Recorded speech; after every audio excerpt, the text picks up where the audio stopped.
Hello, friends. It's me, Carolyn Page. Welcome back to Magic the Gathering story, narrated by Carolyn Page. That's me. We've got the new Guilds of Ravnica stories, which they're doing a very cool format for. Over the next 5 weeks, a new story released highlighting each one of the guilds that's focused on in Guilds of Ravnica.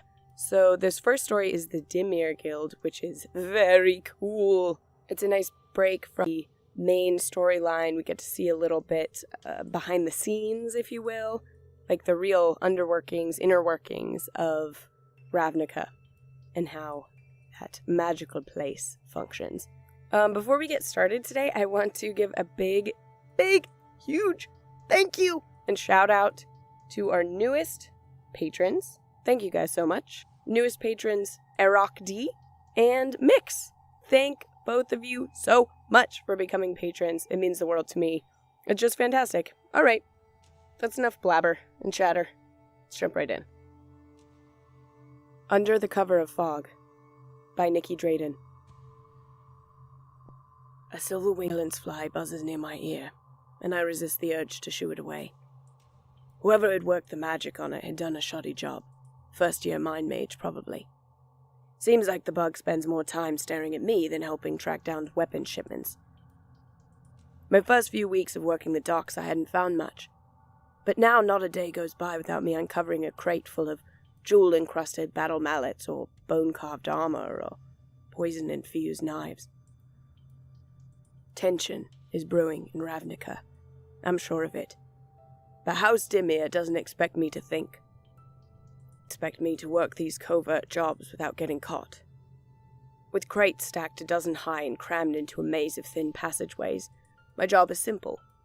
Quick crowbar to the lid, crack the crate seal, just enough to let the bug fly inside, then it zips back out, and we move on to the next. Only this time, a gleam inside the crate catches my attention. Buttress South Whiskey, the label reads, and without another thought the whiskey bottle is in my hands. Expensive, enchanted, and aged in casks made from 1,000-year-old trees post from Selesnian forests. Immoral? Maybe. Lucrative? Definitely. Serves him right for not sealing the crate with a stronger spell. The bug chirps at me, urging me on, but it's too late. My mind's already imagining the pile of gold Xenos I could get for it. The long, slim bottle would fit nicely into the pocket of my trench coat. No one would notice. Suddenly the bubbles, then I look up, now all too aware of the approaching footsteps I should have been listening for. Sloppy, Merritt, sloppy. Fog swirls obscuring me from view, and in those last few moments of bought time, I shove the bottle snugly into the divot of packing straw, gently tap the lid closed, and then try to look inconspicuous. "Ah, Merritt," says grimly Vorthos, my boss. Arms crossed over his wide chest, horns scraping against the stacked crates on either side of him. He's half man, half bull. Total grindhard. "Just the guy I was looking for." "Sir," I say, averting my eyes, trying to blend into my surroundings, wishing I could become invisible. "Fog's too thick and I've got a potential investor wanting to see the harbor. Clear it for me." "Can't Warwick do it?" I ask. "A little fog I can handle, but despite a year of training, I don't have enough focus to clear the harbor. Can't concentrate hard enough to inflict nightmares or purge memories. As a covert agent of House Dimir, I don't have much except the ability to work a crowbar of malintent." "Warwick's out, and Bender too. You're all I've got." He looks me up and down, nostrils flaring. "Unfortunately." "Thanks for the vote of confidence." "How's this for confidence? You don't clear it, and you don't get your pay for today." "I'm on it, boss," I grumble. Should have taken the damn bottle. There's no way I'm going to get this fog cleared. Bills are overdue. Wife and kids are hungry. Another day with docked pay and deeper in debt. I amble up to the very edge of the deepest pier and focus on all the magic around me. I pull, drawing the power in like an inhale of glass shards, and then release. A force from within me beating like thunder against the inside of my eardrums. Fog swirls barely clearing about halfway to the other side of the river. just enough to reveal a sleek Simic schooner, with spiral-embellished sails cutting through the water. 2 merfolk keep pace beside the boat. The one in the lead turns toward me and scowls, then presses a webbed palm against the hull of the ship. Within seconds, the schooner fades into shimmering blue-green ripples, indistinguishable from the choppy river water, unless you know right where to look. Vorthos stomps his hooves, his deep, roaring laugh a near-perfect match to the blare of a foghorn. "Didn't see that, did we?" he says, turning to his investor, his mischievous smile stretched wide. "The cover of fog is a key selling point for the kinds of ships that sail through these parts, and as you'll come to find, it is a very profitable one. Tomorrow, I'll show you the harbor. Tonight, we drink to the beginnings of a new partnership." Grimly, Vorthos slaps his massive furred hand against the investor's back, moving him along, but not before aiming a soul-crushing glare down at me. My feet pad softly against the wet steps to my apartment building, avoiding the crunch of leaf litter piled in the corners. Tenement buildings crowd together, their spires jutting up like an enormous mouth full of pitted fangs. Sun doesn't shine here, ever. Keyhole Village isn't the worst neighborhood we could have ended up in by far, but sometimes the gloom gets to me. 9 stories up, I sneak a peek into an open window. A small kitchen looks like it's been hit by a rage spell. Overturned bowls and measuring spoons spread across the counter. Tashi's balancing the baby on her hip as she conjures minor healing salves from a blend of arrowroot and boar spice to sell at market. She's working under the dim light of a single candle floating uncomfortably close to the loose fabric of a cloak. It's the green cloak, with the golden leaves printed on the trim. I seem to remember it fit fine once. I turn the knob and step inside. House Dimir has nothing on the traps that litter our floor. Wooden blocks sit in wait, ready to impale a barefoot with their sharp corners. A wheeled xylophone made of rib bones offers a fast track to a broken neck. I step around them, nearly second nature now, and get ready to break the news to my wife. "Merritt, finally," Tashi says, exasperated.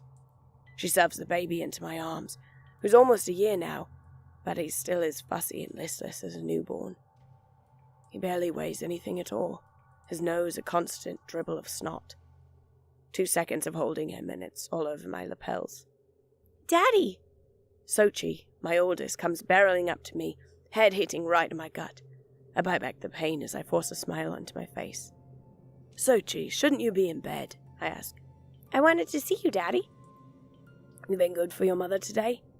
"An absolute terror," my wife grates at me. "Broke a bottle of Marty root essence. Whole thing ruined. Where are we going to get money to replace that? Money to run the gas lamp so I'm not hunched over this candle all day. Money to feed the baby."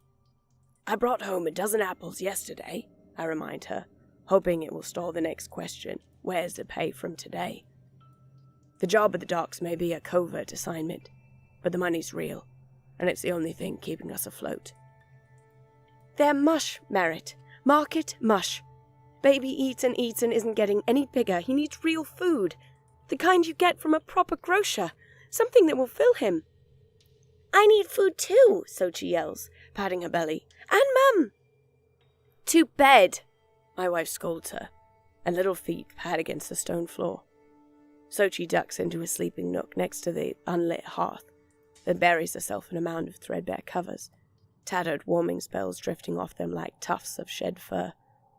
I open my mouth, but for the first time, I notice how sunken my wife's face has become. A lump catches in my throat and the words just won't come out. "I didn't get the food, Merritt. I don't care how." She pries the baby from my arms, then starts enchanting her herbal mix again. I stand there for a moment, trying to figure out how this has become my life. Fog seeps in from under the gap in the front door, twirls around me, like the dreariness of the streets has come to claim its stake inside my home, inside me. Stealing from the grocer isn't nearly as easy as stealing from the market at Keyhole Downs. "Oh, they're nice enough here. Seems I've got a personal escort. following 5 steps behind me, big smile on his face. I try to lose him, snaking up and down the aisles past a display of steaming minced-elk pies, a floating pile of blemish-free fruits, and bins containing 12 different types of live maggots for the discerning Viashino. But no matter what I do, the market clerk is still there. I guess the same scarred face that says, "Don't mess with me," to the vendors of Ski Hall Downs, screams thief here in this posh neighborhood. I leave empty-handed, but for all my luck, I hear that roar of laughter that's left me cringing on so many occasions. I look up and spot Grimly Vorthos and his investor friends coming out of an apartment 4 floors up. The building massive, top-heavy, and drenched in cleansing spells so it's impervious to graffiti. I knew he lived around here, but I hadn't imagined his place being this nice. Huge gas lamps cut through the murk, their light glinting off the silver sigils jutted from the building's polished red stone. I watch as pedestrians scramble between the archways of one market to the next. An enormous Indrik stomp-howler trudges through the streets, muzzled with so much magic I can feel it sizzle where I'm standing. Throngs of workers cling to the web of harnesses strung across its back, returning home from far-flung districts. Typical evening rush hour. Armor-clad centurions in chainmail and sunburst helmets are stationed here, also, ensuring the night traffic remains the legitimate sort. I press closer into the shadows, and once I'm sure my boss is well on his way to the pub, I sneak up to his home. The spell on the door lock is tight, much too difficult for me to break, but Minotaurs, they're too beef-headed to ever think of themselves as potential targets. I round the building, make a quick hop to the balcony, and sure enough, find an unlocked window. I slip inside like a sheet of fog, feet barely touching the expensive ceramic tiles beneath me. Doubt bites at me. Sure, I've pinched things from the market on occasion, and from a few pockets too, but I've never done anything like this. I nearly turn back, remembering the look of disappointment on my mentor's face as I'd failed to pull a single memory thread after 6 months of close instruction. "Maybe you aren't meant for House Dimir," she'd said to me. Well, not said.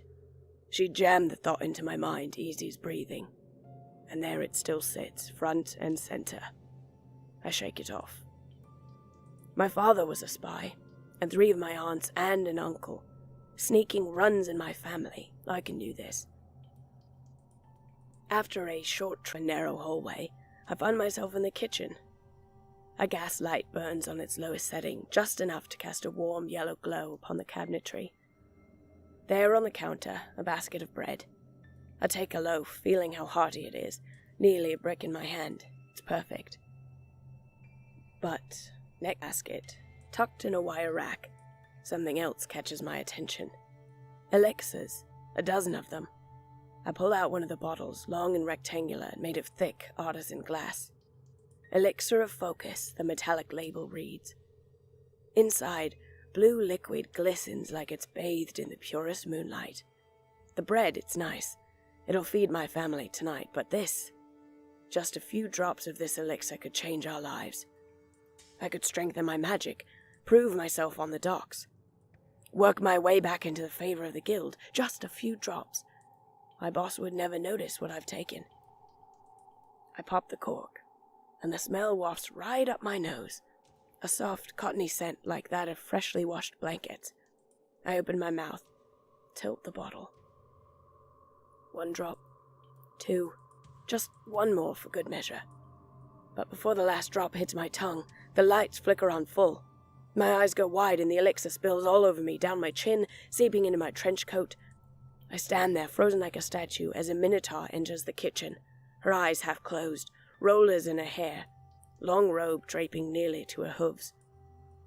Never, in my wildest dreams, would I have imagined there was a person in all of Ravnica willing to wake up next to Grimly Vorthos every day. A real spy would have taken time to learn these things. How could I kid myself? I'm nothing close to a spy. I'm barely a thief. She yawns, and I see every single tooth in her gummy mouth.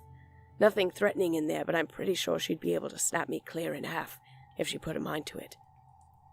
I stand there completely exposed, not even daring to swirl up fog around me. She's half asleep, half aware, but I can't guarantee she won't stay that way for long. She moves over to the counter across from me, pulls out a large metal bowl and fills it to the brim with grass and barley. Then she scoops the bowl up into her hands and shuffles back toward me. But the elixir, I'm feeling it now. Scattered thoughts come into focus, and I start flexing muscles I never knew I had. My fingertips glow, and nearly forgotten spells suddenly sit upon my lips. I draw on magic, and her mind opens to me like a map. I tug here, push there, and suddenly I'm invisible to her. She's inches from touching me, chewing, mouth open, eyes distant. Guilt overwhelms me. I'd wasted so much of the elixir, I should apologize, offer to pay it back. But we can't afford that kind of debt, especially with what her husband pays me, when he pays me. Besides, if House Dimir finds out I'm this awful at espionage, I'd be disappeared for good. I'm doing the right thing, staying quiet, even if I have to stand here all night. I suck in my bread and clench the bread loaf to my chest like it's my lifeline, taking comfort that will soon feed my hungry child. A blast of magic erupts from my fingertips. Fog leaps out of the way, and for the first time since I've worked the docks, the river is clear as far as the eye can see. It's not much of a sight, muddy waters riddled with trash and clumps of invasive river plants. I can't help but wonder if the mystery would have been better for Grimly Vorthos than his investor now seeing the naked truth. It just isn't that great of a harbor, but that's no problem of mine.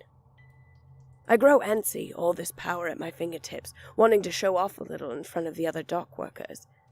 Yantis is operating the crane, a Viashino with sticky fingers, the kind great for pulling levers and coaxing gears. But his forked tongue has aimed more than a few reptilian curses my way, and a little payback sounds right on time. I recount the nightmare smell I'd been taught. It never materialized into more than haze before, but now Yantis has ribbons streaming off his brain, just waiting for me to give them a yank. Power wells within me so fast, so hard I can't control it. Yantis screams, fighting all the terrifying nothings in front of him. The boom swivels left, the crate drops loose and goes tumbling toward Grimly Vorthos and the investor standing at the edge of the dock.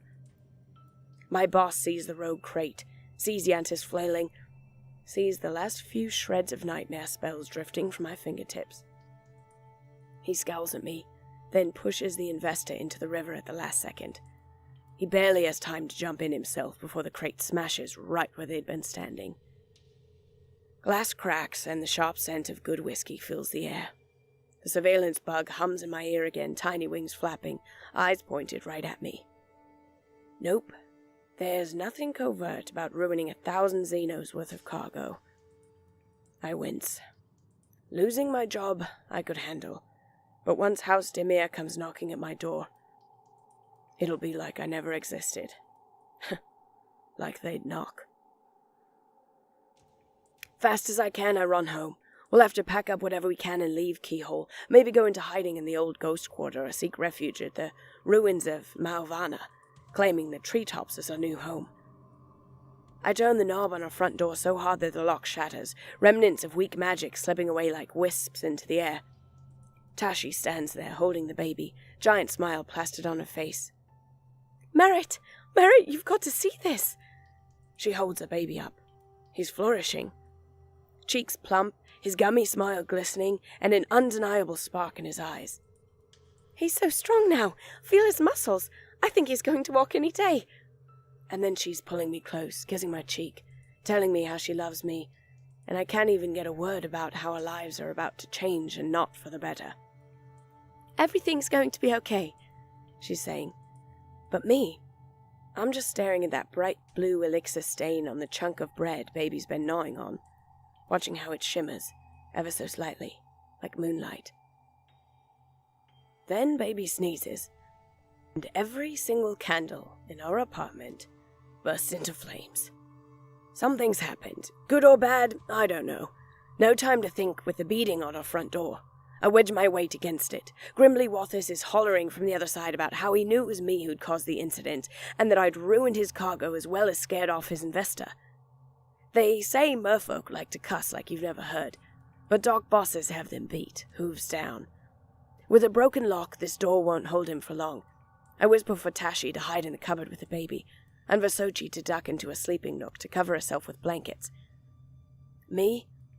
There's no room left in our little hovel to hide. Doesn't matter anyway, because when that big hoof hits the flimsy door, splinters fly, and I take to the air, landing hard on my chin. It takes a moment for the fog inside my head to clear, but as soon as I'm able, I reach out between me and Grimly Vorthos, trying to pull those magic threads, trying to shield myself from sight, but it's useless.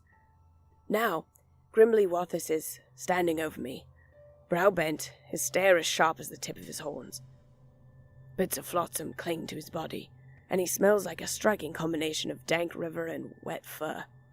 You owe me, Merritt. He takes one look around my home and laughs his roaring laugh, as if the idea of me possessing anything of value were a huge joke. I'd take it out of your pay, but you'd spend 3 lifetimes earning back the cost of that whiskey. Then I thought I'd just take it out of your hide, but it seems you do have something of considerable value after all. My heart constricts in my chest and doesn't let go. I watch his eyes track to our kitchen. I'll do anything, I tell him, scrambling between him and the cupboard. Clear the harbor every waking hour, double shifts. My wife will work too. We'll pay off whatever we owe you, I promise. I saw what that child did through the window. The trick with the candles. His hoof knocks across my shin and I bite back the pain.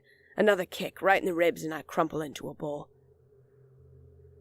Then he's past me, throwing open the door to the cupboard. Tashi's inside, whimpering, the baby asleep against her chest. The sight of my wife suffering, of my child in danger ignites my fury, and I'm up to my feet again. I conjure the magic. Before it had been a chore like sucking hard through a cracked straw, but now it enters me with a flow as unrestrained as the river. A child like this is worth something, Grimly Vorthos says, attempting to pry the baby from my wife's arms. She bucks and bites and screams, and now the baby is awake and howling. The tips of my fingers dance with light, and the threads of my boss's mind open up to me. I pull and tug, weaving a nightmare especially for him, constructed of his deepest fears. Now Grimly Vorthos is screaming too, a piercing and perfectly pitched note that rattles the glass of our gas lamps. He fights off the invisible foes before him, throwing pots and pans, tipping over chairs. He's stomping all over the place, not watching where he's going. My nerves go tight as he stomps closer to the pile of blankets Sochi is hiding under. Those hooves. My focus wanes just for a moment, but it's enough for Grimly Vorthos to throw off the nightmares and make a run for my son. And like that, my baby's in Grimly Vorthos's arms, back arched, letting loose a heart-wrenching scream that tears me up inside.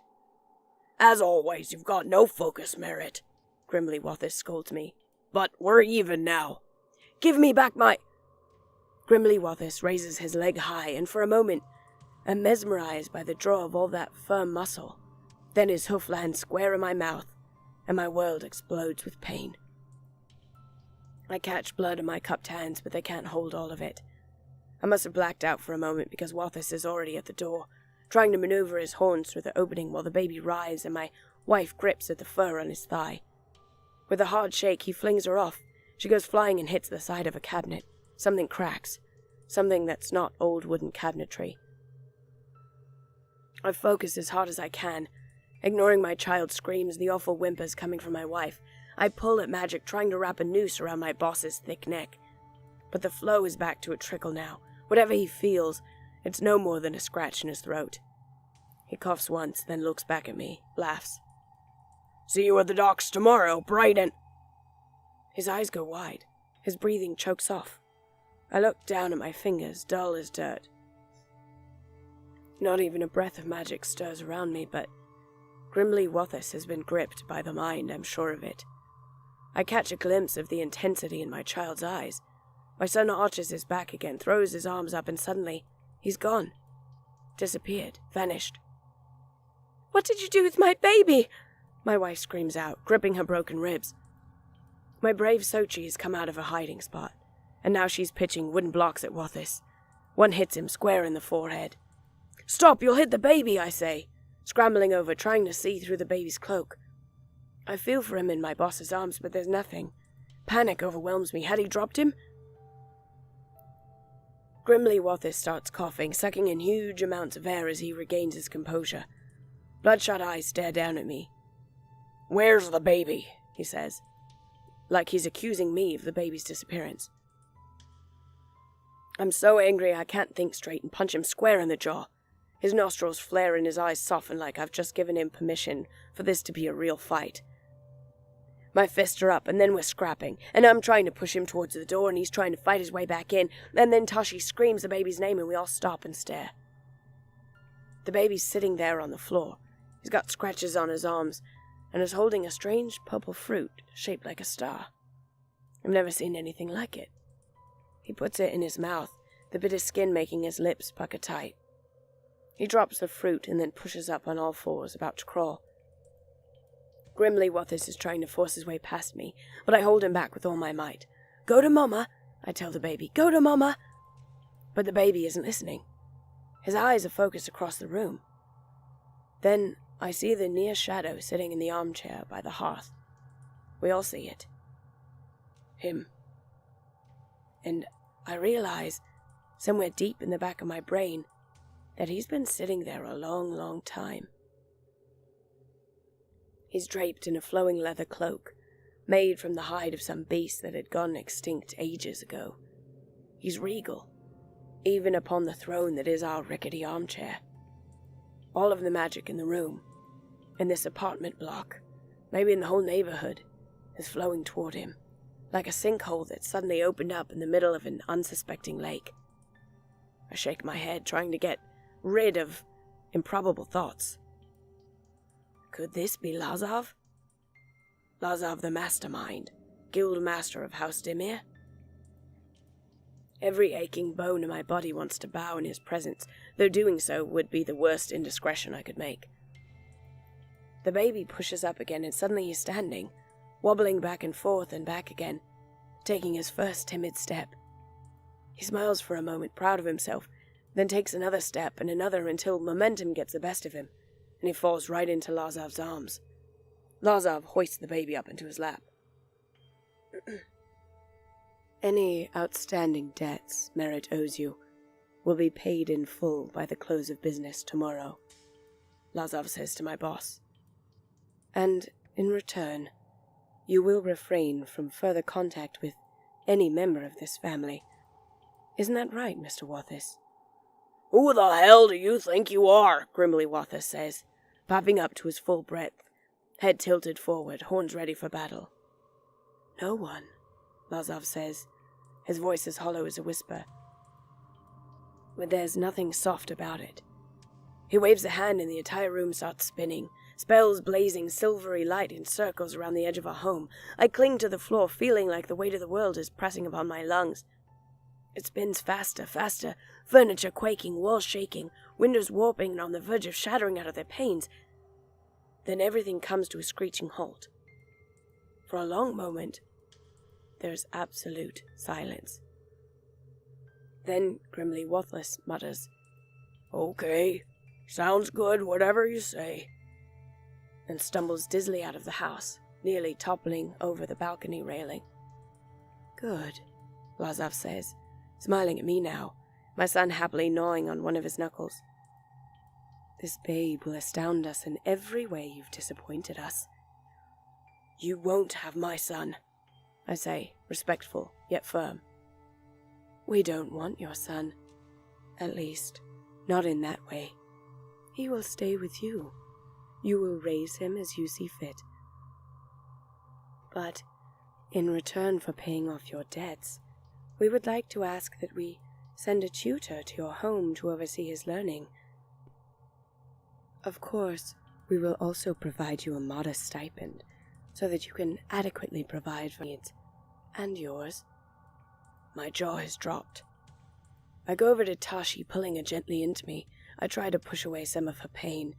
Then we just stare at each other, dumbfounded, each grasping for questions to ask and falling short. "Is my brother special?" comes Sochi's voice, a terror-ridden peat. Lazav's a raspy laugh, like stone scratching against rib bone.